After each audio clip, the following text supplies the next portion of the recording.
Chapter 21. I know you so well, yet not really at all. I wish I could tell if together we'll fly, or if I alone will fall. 1 more week. That was all that was left of the summer vacation that had seemed endless when it started. With quick steps, Jenny, in white shorts and a red singlet, walked on Vasagatan towards the apartment where Peter was staying once again. The apartment where they had had sex for the first time. They had done it so many times since then. She increased her walking pace. They had made many trips too. To the archipelago, to Hawaii, and most recently to a writer's seminar in Stockholm. They had spent several days together. She had never felt so inspired and invincible before. The lecturers had been interesting, and several of Jenny's favorite journalists had been there. In the evenings, she and Peter had talked about what they had heard. They had discussed, evaluated and chatted during the long walks through Stockholm clad in beautiful summer attire. Peter had, of course, had his camera with him all the time. He would stop from time to time to capture the inconspicuous, like a shoe under a park bench, an ice cream lolly on the subway rail, a crooked windshield wiper on a car, Jenny standing on a rock in the middle of a park, Jenny engrossed in a newspaper, Jenny laughing, Jenny in love. She wondered if he saw it. Had he seen that his playmate had fallen in love with him? Even if she had told herself not to fall, not to end up in that situation. She didn't dare to fall in love with him, still she had. She hadn't only fallen in love, she had tumbled headfirst. Their time in Stockholm was a week ago. She had just finished her summer job at her aunt's shop, and Peter had been working in Stockholm. When Jenny arrived at the building, he came down the stairs in a pair of black shorts, a red t-shirt and a pair of Nikes. His smile was big and warm, just like the hug he greeted her with. "Come on, let's go outside, the weather is great." With their arms around each other, they went to Vasaparken and sat down on a bench.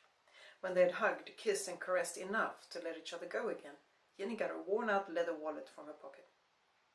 She handed him a stack of banknotes. Instead of taking them, he looked at her with a quizzical expression. "For the dress suit, the one I wore on the last day of school." His confused look didn't change, so she reminded him about the dress he had bought on Marstrand. Yeah, I remember the dress. It's the one that matches your eyes. I just don't get what the money's got to do with it."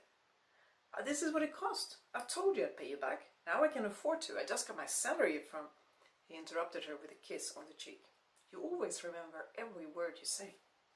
She was quiet a few moments. His kisses often had that effect on her. "I don't only remember what I say. I remember what others say as well. Maybe because I care about words.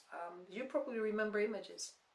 "Yes, I do. I remember how happy you looked when you tried it on, and how black your eyes turned when I came into the fitting room and said I would buy it for you."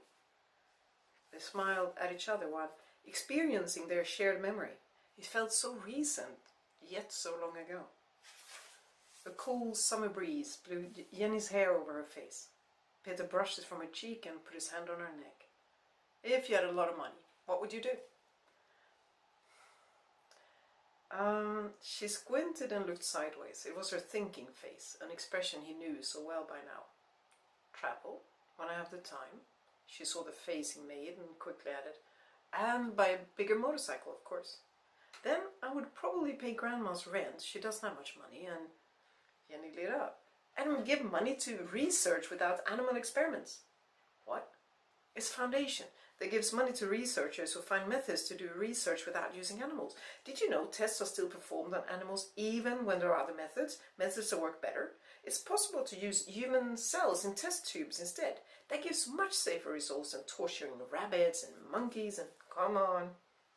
He got up and pulled her up at the same time. "Let's go to the bank, send the money to that foundation." "Yes, let's do that." She skipped along, even happier than she had been before. When they came out of the bank, she thought about the magic of doing things at once in the present moment. Not wait until she had the time, until she had the money, until she had reached a certain age. She had money to spare already now. Why wait? Wait for what? And when would she have gone to Hawaii, if not now? Now, during her 18th summer, when she had met her first and greatest love. As Peter and she walked up Avenue, she felt utterly happy and hopeful. There was nothing she couldn't do. Everything she wanted, she would achieve.